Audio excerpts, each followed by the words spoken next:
तो कैसे हैं आप लोग? उम्मीद करते हैं अच्छे होंगे। दोस्तों, इस वीडियो में railway NTPC previous year paper solution देखने वाले हैं, तो आप लोग लास्ट तक जरूर बने रहिएगा। देखिए, यह पेपर जो है 8/1/2021 को फर्स्ट शिफ्ट में पूछा गया था। ठीक है, इससे पहले हम लोग 12 सेट देख चुके हैं, ये 13वां सेट है। तो चलिए शुरू करते हैं। शुरू करने से पहले यदि आप नए हैं तो चैनल को सब्सक्राइब कर लीजिए, बेल आइकन को प्रेस कर दीजिए और एक बार वीडियो को शेयर कर दीजिए। देखिए, फर्स्ट है कि 11वीं WTO यानी मिनिस्ट्रियल मीटिंग कहाँ आयोजित हुई थी?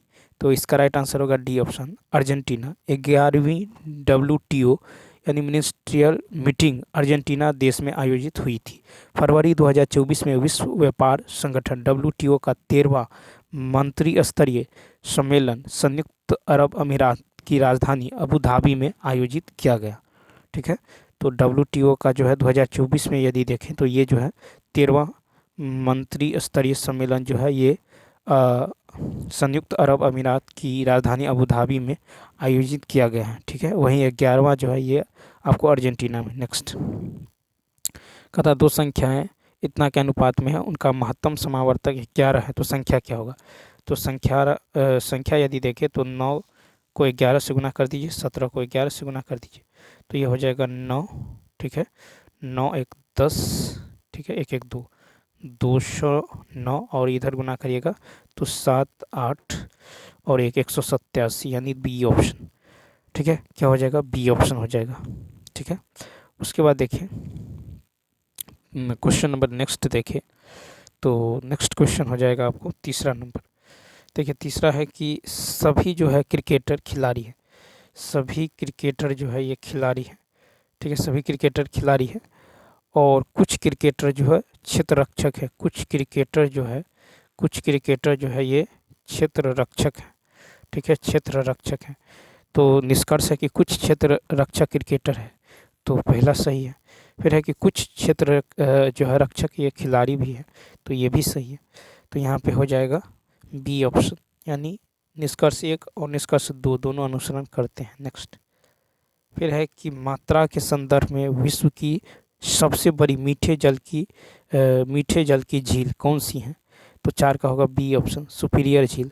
तो देखिए, मात्रा के संदर्भ में विश्व की सबसे बड़ी मीठे जल की झील जो है ये मीठे जल की झील जो है यह है आपको यहाँ पे देखिए बैकाल झील की यदि बात, मात्रा के संदर्भ में विश्व की सबसे बड़ी मीठे पानी की झील बैकाल झील है। देखिए, उसके बाद है कि बैकाल झील जो है, बैकाल झील विश्व का सबसे गहरा झील है। बैकाल झील रूस के साइबेरिया क्षेत्र के दक्षिण भाग में दो राज्यों जो है इरकुत्स्क ओबलास्त और जो है बुर्यात गणतंत्र की सीमा पर स्थित है। यूनेस्को ने बैकाल झील को विश्व धरोहर सूची में शामिल किया है। इन झीलों की अधिकतम गहराई 1600 मीटर से अधिक और औसतन जो है गहराई 740 मीटर से अधिक है। विश्व का सबसे बड़ा मीठा झील सुपीरियर झील है। ठीक है, विश्व का सबसे बड़ा मीठा झील क्या है? सुपीरियर झील है। ठीक है, विश्व का सबसे बड़ा झील कैस्पियन सागर है, विश्व का सबसे बड़ा झील कैस्पियन सागर है, वहीं मीठा जो है सुपीरियर है। फिर विश्व का सबसे ऊंचा स्थान पर अवस्थित झील ये टिटिकाका झील है।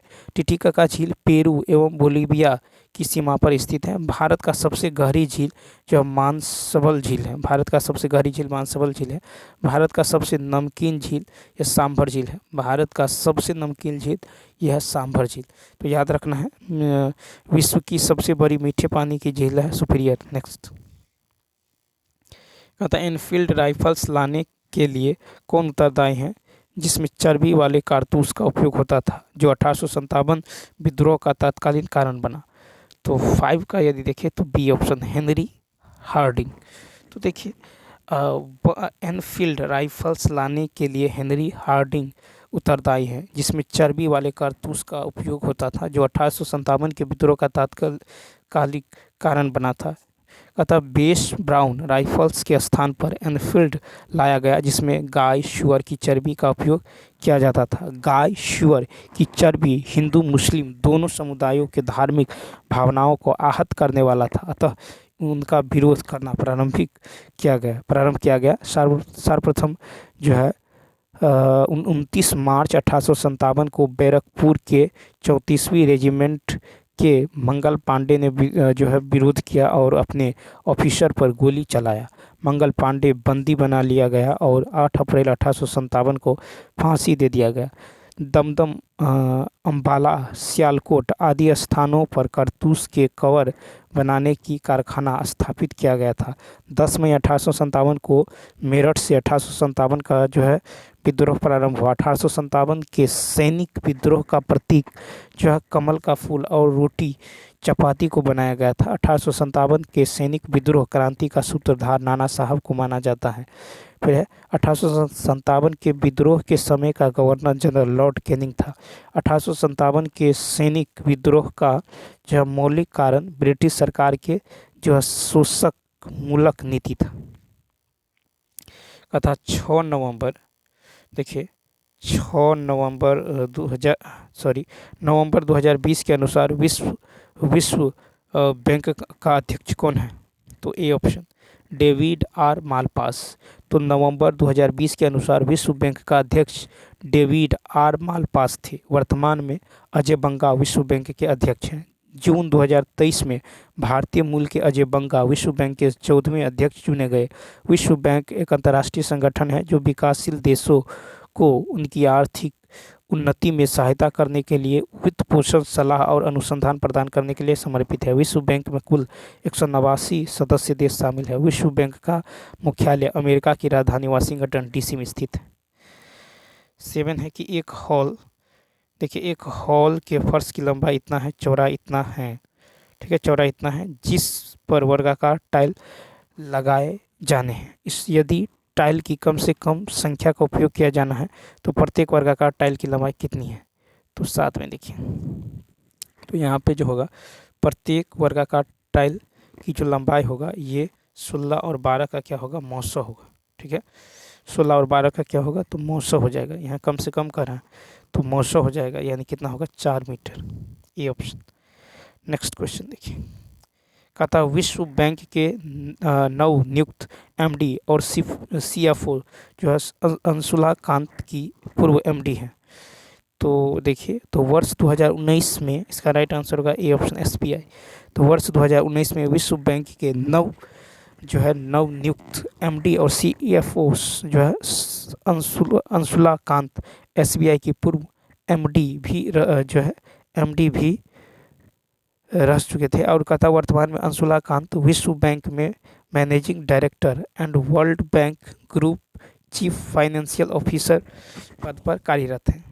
उसके बाद देखिए, उसके बाद है कि इंदरमित, ठीक है, इंदरमित गिल विश्व बैंक समूह के जो मुख्य अर्थशास्त्री और विकास अर्थशास्त्र के जो वरिष्ठ उपाध्यक्ष हैं। फिर कौशिक बसु के बाद इंदरमित गिल विश्व बैंक में मुख्य अर्थशास्त्री की प्रतिष्ठित भूमिका निभाने वाले दूसरे भारतीय हैं। ममता मूर्ति वर्तमान में विश्व बैंक में मानव विकास की उपाध्यक्ष हैं। 9 नंबर देखिए, क्वेश्चन नंबर 9 है कि मई 2019 में 36 वर्ष बाद भारतीय नौसेना के किस मिसाइल विध्वंसक को सेवा जो है विमुक्त किया गया है? C option. तो आरएनएस रंजीत। तो वर्ष 2019 में 36 वर्ष बाद भारतीय नौसेना के आईएनएस रंजीत मिसाइल विध्वंसक को सेवा मुक्त किया गया है। भारतीय नौसेना के युद्धपोत चीता, गुलदार और कुंभीर को राष्ट्र की 4 दशकों की गौरवशाली सेवा प्रदान करने के बाद 12 जनवरी 2024 को सेवा मुक्त कर दिया गया। जून 2023 तक में 32 साल की शानदार सेवा पूरी करने के बाद भारतीय नौसेना जहाज कृपान को जो भारतीय नौसेना से जो सेवा मुक्त कर दिया गया। मार्च 2024 में जो मझगांव डॉक शिपयार्ड लिमिटेड द्वारा भारत की पहली जो है मिडगेट पनडुब्बी जो है एरोवाना को बनाया गया है। नेक्स्ट,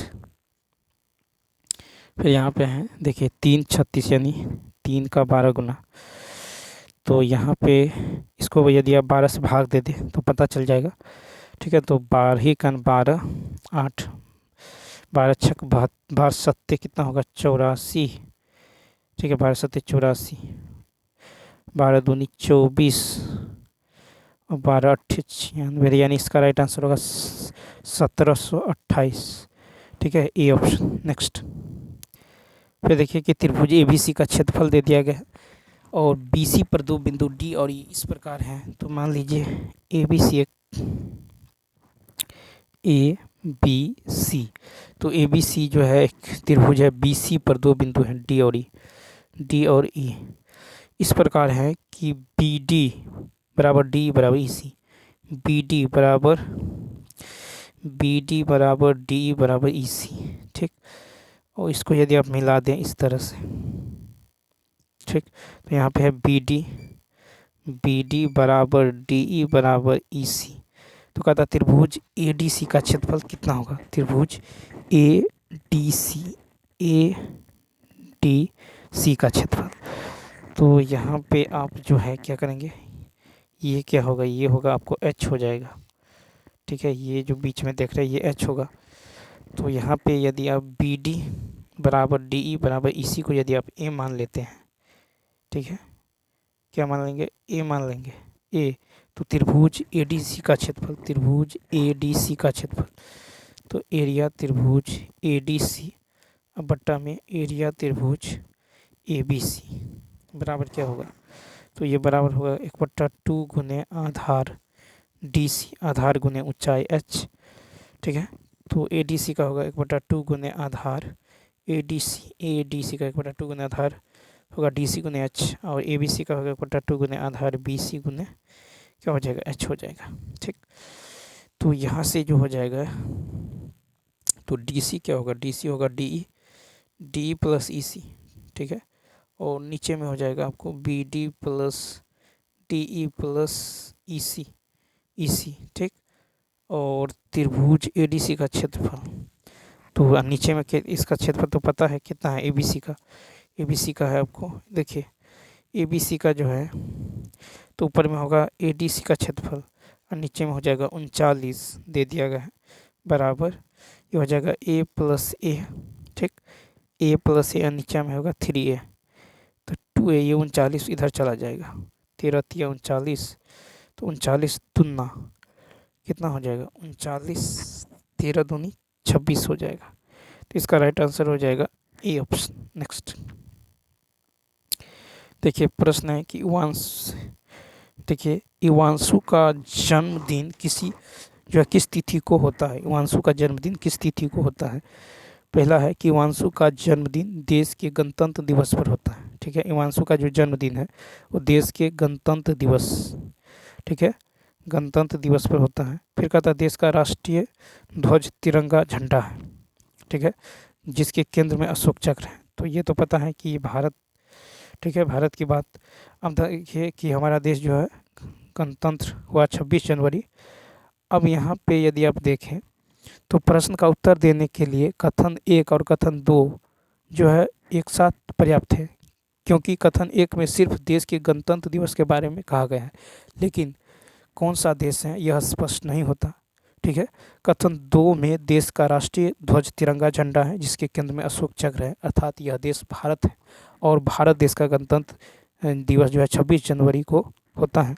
अतः इवांशु का जन्मदिन 26 जनवरी को है। इसका मतलब ये हुआ कि ये दोनों कथन जो है पर्याप्त है, यानी बी ऑप्शन।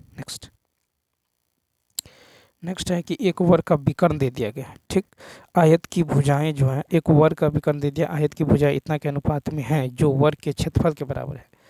ठीक है, वर्ग के क्षेत्रफल के बराबर है, तो वर्ग का विकर्ण बराबर होता है √2 गुने भुजा। ठीक, ये इधर चला जाएगा, बट्टा में √2 हो जाएगा। तो क्षेत्रफल क्या होता है, भुजा स्क्वायर, तो इसका स्क्वायर कर देंगे तो 200 बट्टा में 2 कट के कितना होगा 100, तो क्षेत्रफल निकल गया 100। तो ये 100 बराबर होगा 5x गुने 2x। ठीक, क्योंकि आयत की भुजा इतना है कि अनुपात में है जो वर्ग के क्षेत्रफल के बराबर है। ठीक है, तो देखिए यहाँ पे जो है आयत जो वर्ग की क्षेत्रफल के बराबर है, तो यहाँ से आप क्या कहेंगे, 5 दूनी 10, 1 0 कट जाएगा। ठीक है, तो x का मान कितना निकल गया, √10 निकल गया। ठीक है, x का मान √10। तो आयत की लंबाई 5x, आयत की लंबाई कितना है 5x, तो 5√10, तो 5√10 यदि कहें 5√10, ठीक है, 5√10 10। यदि मान के चलिए इस 5 को अंदर ले जाएंगे 25, तो 25 गुने 10 कितना होगा 250 रूट में, यानी इसका राइट आंसर क्या होगा। तो ये फर्स्ट। नेक्स्ट देखिए, एक चुनाव में कथा केवल 2 उम्मीदवार थे। हारने वाले उम्मीदवार को जो है को कुल मतों का 48% मिला। ठीक है, 48% जो है मिला है हारने वाले को, और कहता है उसके प्रतिद्वंदी इतना मत अधिक मिले और उसके 3% मत के अंतर से जीत हासिल की। ठीक है, 3% मत। तो यहाँ पे यदि आप देखें तो 3% मत तो जीतने वाले उम्मीदवार, तो कहता है कि उसके प्रतिद्वंदी को इतना मत अधिक मिले और उसने इतना मतों के अंतर से जीत हासिल की। ठीक है, तो इसका मतलब ये है कि, तो देखिए यहाँ पे हारने तथा जीतने वाले उन उम्मीदवारों के वोटों का अंतर 3% है, तो जीतने वाले उम्मीदवार को कितना वोट मिला होगा, तो 48% ही और 3% ही है, यानी कुल 51% मिला होगा। ठीक, तो कुल कितना मिला होगा 51%। ठीक है, अब देखिए यहाँ पे जो है उनको मिला है 51%। ठीक है, कितना मिला है 51%। तो हमको कहता है अमान्य मतों की संख्या, तो यहाँ पे यदि आप देखें तो अमान्य मतों की संख्या होगा आपको 100 माइनस 48 प्लस कितना 51। ठीक, तो 100 ये होगा 8 1 9 5 9, यानी 1% क्या रहा अमान्य रहा। अब इतना मत मिला है और इतना मतों के अंतर से वो जीत हासिल किया, इसका ये मतलब हुआ कि 3% 6000 के बराबर है। ठीक है, तो 1% का मान निकाल लीजिए, इतना बटा 3 यानी कितना होगा, तो 2000 यानी फर्स्ट। नेक्स्ट, एक लड़के का परिचय देते हुए विराट ने कहा उसकी माँ। ठीक है, एक लड़के का परिचय देते विराट ने कहा, तो कोई लड़का है, तो उसकी माँ मेरी सास की, उसकी माँ मेरी सास की, यानी विराट, उसकी माँ मेरी सास की इकलौती बेटी है लड़के का विराट से, तो लड़का विराट का क्या लगेगा, पुत्र, ये ऑप्शन। नेक्स्ट, कथा समीकरण इतना बराबर 0, द्विघात समीकरण इतना बराबर 0 का मूल इतना है, तो पी और के का मान। तो यहाँ पे यदि आप देखें तो इसका मूल कितना दे दिया गया है, -5 दिया है। ठीक है, तो हाँ -5 यदि दे दिया गया है, तो यहाँ पे द्विघात जो है समीकरण दे दिया गया है और मूल है -5, तो इसीलिए यहाँ पे क्या हो जाएगा, इसका मूल जो है द्विघात समीकरण इतना बराबर 0 और इसका मूल -5 है, तो यहाँ होगा 2 × -5 का स्क्वायर प्लस p × -5 -15 बराबर 0। ठीक, तो यहाँ से जो हो जाएगा कितना 50 और प्लस 50 - 5p - 15 बराबर 0, यानी p का मान निकल गया 7, p का मान 7 निकल गया। तो यहाँ पे रख दीजिए 7 × 7 इंटू में देखिए k, 7 × k, x की जगह -5 का, तो 25 प्लस 5 बराबर 0। ठीक है, तो यहाँ पे कितना हो जाएगा, तो ये हो जाएगा 7 उधर जाएगा तो 0 हो जाएगा, तो k का मान जो हो जाएगा यहाँ से ये होगा 5/25, यानी 1/5 यानी 0.2, तो p का मान 7 और k का मान 0.2, p का मान 7 k का मान 0.2, ये ऑप्शन। नेक्स्ट क्वेश्चन है कि चीनी की कीमत में 10% की वृद्धि होती है। ठीक, चीनी की कीमत में क्या होती है, 10% की वृद्धि। ठीक है, 5 सदस्यों का परिवार अपने व्यय को बढ़ाना नहीं चाहता, इसलिए उसको अपनी चीनी की कीमत में कितनी प्रतिशत की कमी करना होगा, तो प्रतिशत कमी बराबर, तो वृद्धि दिया हुआ तो होगा वृद्धि बट्टा 100 प्लस वृद्धि गुना में 100। ठीक है, तो ये होगा 10/110 गुना में 100। ठीक है, 1 0 से 1 0 यानी 100/11, 9 सही 1/11, सी ऑप्शन। नेक्स्ट, फिर देखिए कौन सा एक आसियान देश का संस्थापक सदस्य है, बी ऑप्शन मलेशिया। तो मलेशिया आसियान के जो संस्थापक सदस्य देश है। आसियान का पूरा नाम है association of south east Asian Nations. ASEAN की स्थापना 8 अगस्त 1967 को बैंकॉक में की गई थी। ठीक है, आसियान के संस्थापक सदस्य थाईलैंड, इंडोनेशिया, मलेशिया, फिलीपींस और सिंगापुर। आसियान का जो है ब्रुनई 1984 ईस्वी में, वियतनाम 1995 ईस्वी में सदस्यता ग्रहण किया। 1997 में लाओस और म्यांमार देश आसियान का सदस्य देश बना। आसियान में वर्तमान में 10 सदस्य देश है। Thailand, Indonesia, Malaysia, Philippines, Singapore, Brunei, Cambodia, Laos, Myanmar और वियतनाम। आसियान का 11वां सदस्य जो है तिमोर लेस्ते को बनाने की घोषणा 11 नवंबर 2022 को जो है नो पेन शिखर सम्मेलन 2022 में किया गया। आसियान दक्षिण पूर्वी एशियाई देशों का संगठन है। इस संगठन का मुख्य उद्देश्य दक्षिण पूर्व एशिया के देशों के बीच सांस्कृतिक सुरक्षा, राजनीतिक, अर्थव्यवस्था और आपसी जो है क्षेत्रीय सहयोग को सुदृढ़ करना है। नेक्स्ट देखिए, शांत जल में नाव की गति 15 किलोमीटर प्रति घंटा है। धारा की गति 3 किलोमीटर प्रति घंटा है। प्रतिकूल और अनुप्रवाह के लिए 2 यात्राएं पूरी करने में लगने वाले समय के बीच का अंतर है, बीच का अंतर यानी 10 मिनट है। दोनों सिरों के बीच की दूरी क्या होगा? तो देखिए, धारा के साथ नाव की चाल, धारा के साथ नाव की चाल होगा 15 + 3 यानी 18, ठीक है, किलोमीटर पर आवर। और विपरीत दिशा में, अब देखिए धारा के विपरीत दिशा में नाव की चाल 15 - 3 12 किलोमीटर पर आवर, ठीक है। तो प्रश्न से यदि देखें तो यहाँ पे अंतर दे दिया गया है, यानी मान लेते हैं कि दूरी यदि d है तो d/12 - d/18 बराबर कितना है 10 मिनट। इसको घंटा में चेंज करेंगे तो ये हो जाएगा कितना, तो 10/60, ठीक है। कितना हो जाएगा 10 बट्टा में, यहाँ पे हो जाएगा आपको 10/60, ठीक। अब यहाँ पे देखिए, कहता है कि अर्थात एक छोर से दूसरे छोर तक वापस आना और उसी को फिर से दोहराना 10 मिनट लगता है एक छोर से। तो यहाँ पे आप क्या करेंगे, यहाँ पे जो हो जाएगा 1/6 हो जाएगा, ठीक है, 10 मिनट।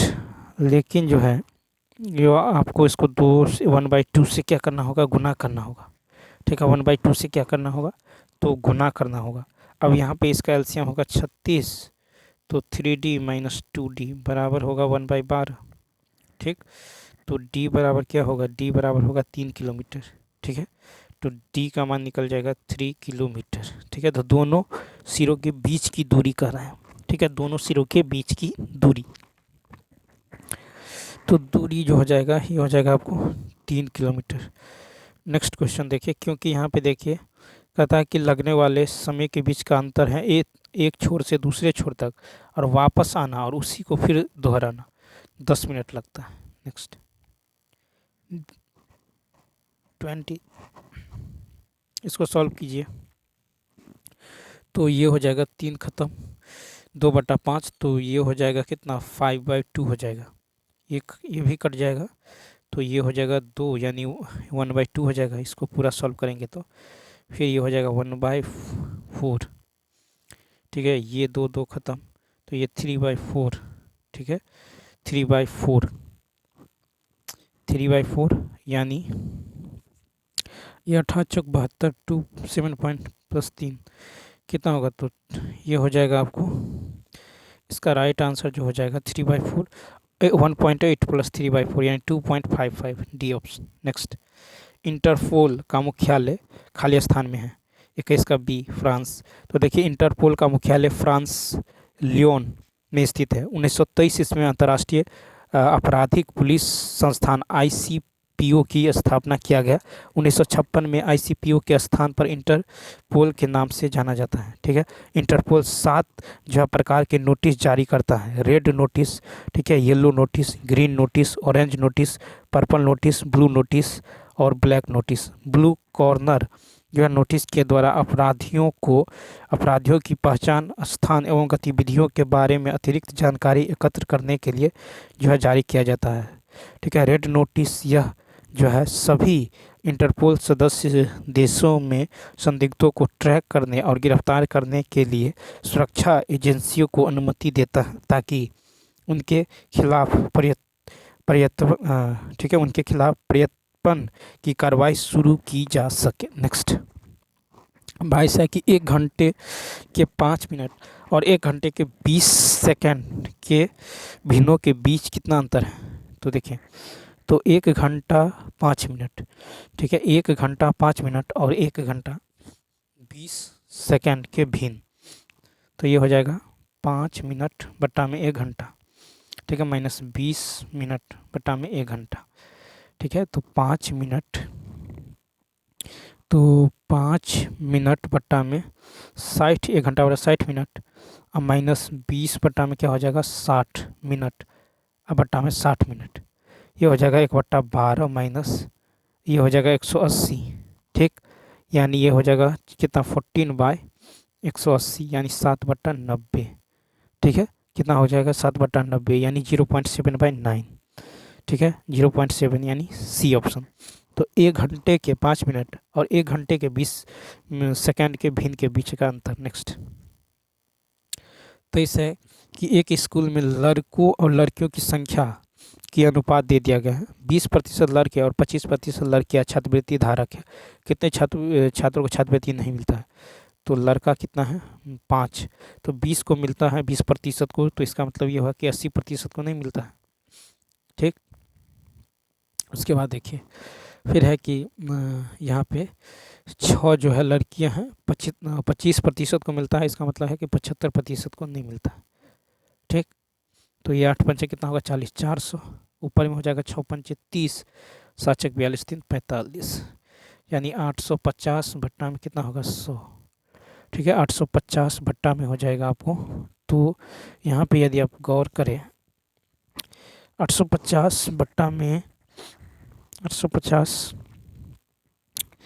तो यहाँ पे देखिए ये हो जाएगा आपको, तो लड़कों की संख्या जो है, ठीक है, तो लड़कों की संख्या छात्रवृत्ति नहीं मिलने वाला है, तो 5x इंटू में कितना हो जाएगा, तो 100 - 20 यानी 80%, ठीक, यानी ये हो जाएगा 0, ठीक है, 0 और 8 पंचे 40 यानी 4, ठीक है, तो कितना हो जाएगा 4x मान लीजिए।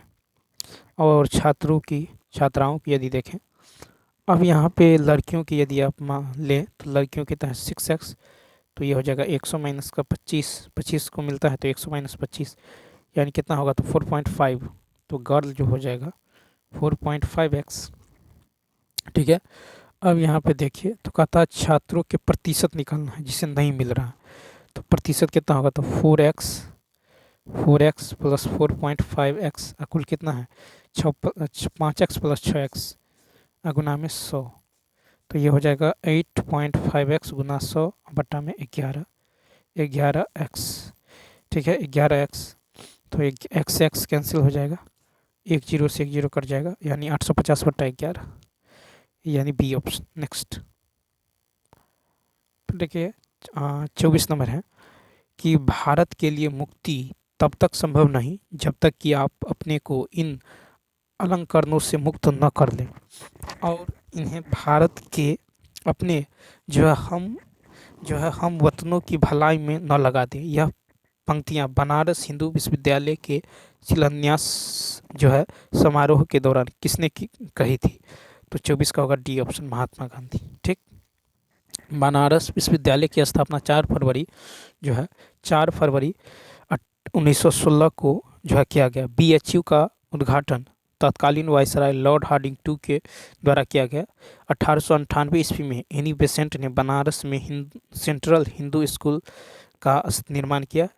यही सेंट्रल हिंदू स्कूल 1916 ईस्वी में जो है पंडित मदन मोहन मालवीय के प्रयास से BHU में बदल गया। महात्मा गांधी भी BHU उद्घाटन समारोह में भाग लिए थे। महात्मा गांधी जी यहाँ स्वच्छता विषय पर भी भाषण दिए। नेक्स्ट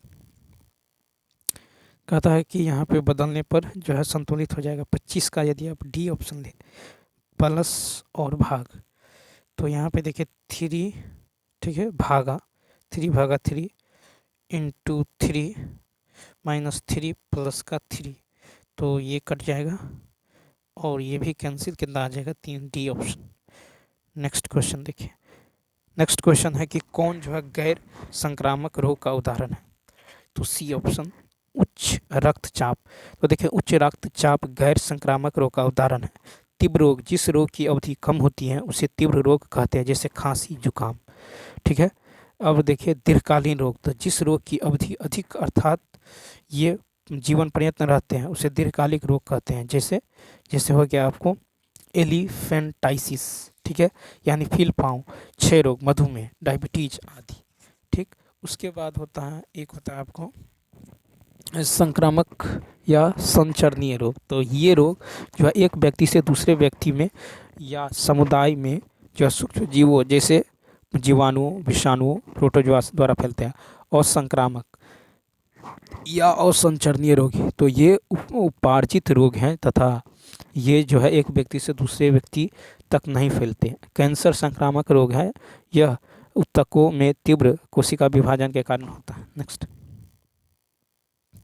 27 नंबर देखिए, कहता है 4 जो है चॉकलेट ABCDEFG जो है, सॉरी 7 चॉकलेट है ABCDEFG 40-50 के बाद अलग अलग मूल्यों पर खरीदी जाती हैं। ठीक है, 40 और 50 रुपये के बाद जो है अलग अलग मूल्यों पर खरीदी जा सकती हैं, किंतु इनका इसी क्रम में होना आवश्यक नहीं है। चॉकलेट C का मूल्य जो है चॉकलेट E से 5 कम है। चॉकलेट A का मूल्य A के अभाज्य A का अभाज्य संख्या है। चॉकलेट F का मूल्य जो है चॉकलेट A से 2 अधिक है। ठीक है, तो यहाँ पे यदि आप लें तो देखिए चॉकलेट यहाँ पे है, चॉकलेट है 41, यहाँ पे कहना है कि 40 और 50 के बीच है। इसका मतलब ये हुआ 41, 42, 41, 42, 45। ठीक है, 41। अब यहाँ पे यदि आप गौर करें तो कहता है किंतु इसी क्रम में नहीं होना चाहिए।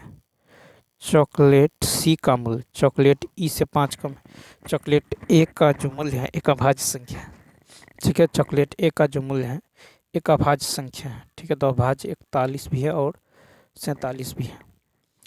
फिर देखिए 2 अधिक है। चॉकलेट F का मूल्य E से अधिक है। चॉकलेट D का मूल्य एक विषम संख्या है। चॉकलेट G का मूल्य चॉकलेट D के से इतना अधिक है। किसी भी चॉकलेट का मूल्य 44 नहीं है। चॉकलेट B का मूल्य एक सम संख्या है। चॉकलेट B का मूल्य जो है एक सम संख्या। चॉकलेट B का जो मूल्य है एक सम संख्या है। E का मूल्य कितना है?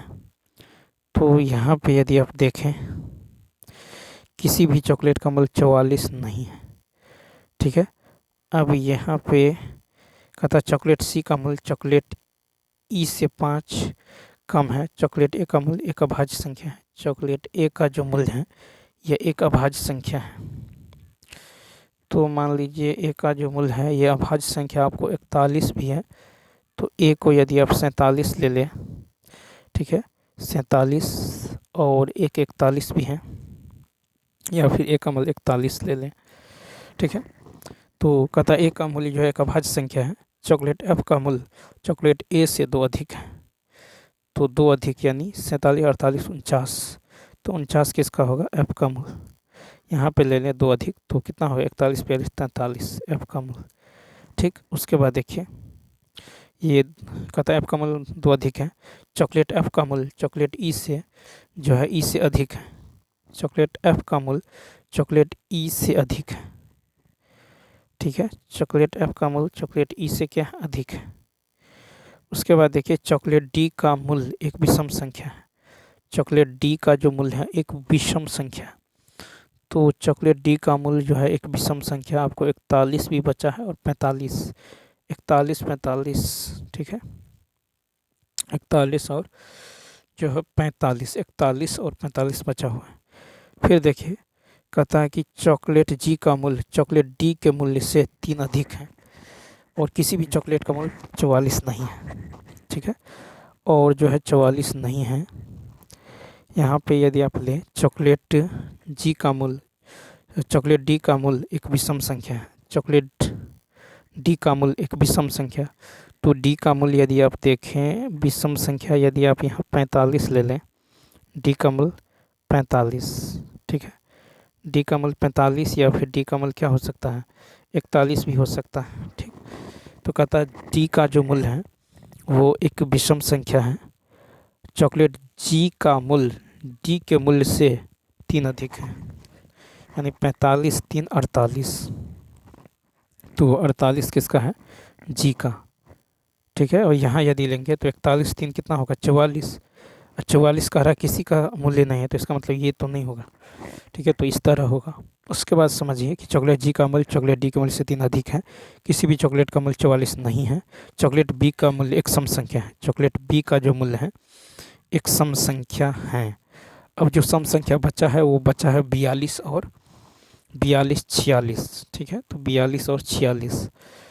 उसके बाद देखिए 42 और 46 बचा हुआ है, तो बी का जो मूल्य होगा एक सम संख्या है, तो बी का मूल्य 42 भी हो सकता है, नहीं तो क्या हो सकता है 46 भी हो सकता है। ठीक है, 42 और 46 हो सकता है। फिर कहता है कि एक सम संख्या नहीं है, चॉकलेट ई का मूल्य क्या होगा, तो 42-46 हो सकता है। ठीक है, इन दोनों में से कोई। उसके बाद यहाँ पे यदि आप देखें तो एफ़ का मूल्य चॉकलेट ए से 2 अधिक है। एफ़ का मूल्य चॉकलेट ए से 2 अधिक है। एफ़ का मूल्य जो है चॉकलेट ए से 2 अधिक, तो एफ़ तो हो गया है। उसके बाद है चॉकलेट सी का मूल्य। सी का मूल्य चॉकलेट ई से 5 कम है। चॉकलेट ई से 5 कम है। सी का मूल्य चॉकलेट ई से जो है, तो सी का मूल्य जो है एक विषम संख्या है, तो 41 पे क्या होगा सी, और सी का मूल्य ई से 5 कम है। ई से 5 कम यानी ई अधिक 5 अधिक यानी 46। 46 जो होगा ये हो जाएगा ई का मूल्य, 46 हो जाएगा ई का मूल्य। ठीक है, 46 हो जाएगा ई का मूल्य, इसका मतलब 42 होगा बी का मूल्य, तो 42 हो जाएगा बी का मूल्य। ठीक है, 42 हो जाएगा बी का मूल्य। ठीक है, और उसके बाद जो है तो कहता है कि ई का मूल्य क्या है, तो ई का जो मूल्य है ये 46 है। ठीक, तो इसका राइट आंसर क्या होगा, सी ऑप्शन। नेक्स्ट 28 है कि किस में CFC होते हैं, डी ऑप्शन। प्रशीतकों में, तो प्रशीतकों में CFC होते हैं। CFC का पूर्ण है क्लोरोफ्लोरोकार्बन। ओजोन क्षेत्र के मुख्य जो है जिम्मेवार गैस CFC है। ओजोन यानी समताप मंडल में पाया जाता है। इसकी सर्वाधिक समानता समताप मंडल में रहता है। यह सूर्य से आने वाली पराबैंगनी किरणों को जो अवशोषित कर लेता है, और वातित पेय में कार्बन डाइऑक्साइड CO2 भरा रहता है। उसके बाद है वार्निंग का उपयोग जो है लकड़ी तथा कुछ अन्य पदार्थों के ऊपर उनकी सुरक्षा और सुंदर लिखने के लिए किया जाता है। फिर वार्निश में जो है टर्पेंटाइन मिलाकर उसे पतला करते हैं। नेक्स्ट 20 और 14 मीटर की ऊंचाई के 2 खंभे शीर्षों से, 20 और 14 मीटर की ऊंचाई के खंभे, तो देखिए 20 और 14, तो ये 14 और ये 20, तो कहता है 20 और 14 मीटर की ऊंचाई के 2 खंभे शीर्षों से एक तार द्वारा जोड़ा गया है। शीर्षों से एक तार द्वारा जोड़ा गया है, इसको यदि इस तरह मिला दें, फिर कहता है जोड़ा जाता है, जो क्षैतिज के साथ 30 डिग्री का कोण बनाता है। ठीक है, 30 डिग्री का कोण बनाती है। तार की लंबाई क्या है, ठीक है, तार की लंबाई ये 14 है, तो ये भी 14 होगा, ये कितना होगा 6 होगा। ठीक, तो तार की लंबाई 37 का मान कितना होगा 1/2, 37 डिग्री बराबर होगा P/B, यानी यहाँ पे होगा 6 बटा में मान लीजिए इसका नाम AC रख लेते हैं, तो ए होगा AC, यानी कितना होगा AC का मान कितना होगा 12, यानी ये 12 हो जाएगा। ठीक है, 12 हो जाएगा, तो AC निकल गया है आपको कितना 12। ठीक है, सॉरी ये निकालना है, तो ये कितना होगा 12 होगा, क्योंकि sin थीटा वाला P/H होता है, P/H। ठीक है, तो 12 हो जाएगा 12 मीटर, यानी इसका बी ऑप्शन। नेक्स्ट अब देखिए कहता है कि एक भिन्नाकृति कौन सा है, तो 30 का यदि आप देखिए भिन्नाकृति में, तो यहाँ पे देखिए भिन्नाकृति डी ऑप्शन। ठीक है, क्या होगा डी ऑप्शन, क्या होगा राइट होने वाला है। डी ऑप्शन क्या होने वाला है, राइट होने वाला है। तो चलिए दोस्तों, इस वीडियो में इतना ही। यदि यह वीडियो अच्छा लगा हो तो लाइक शेयर और सब्सक्राइब करना ना भूलिए। Thanks for watching.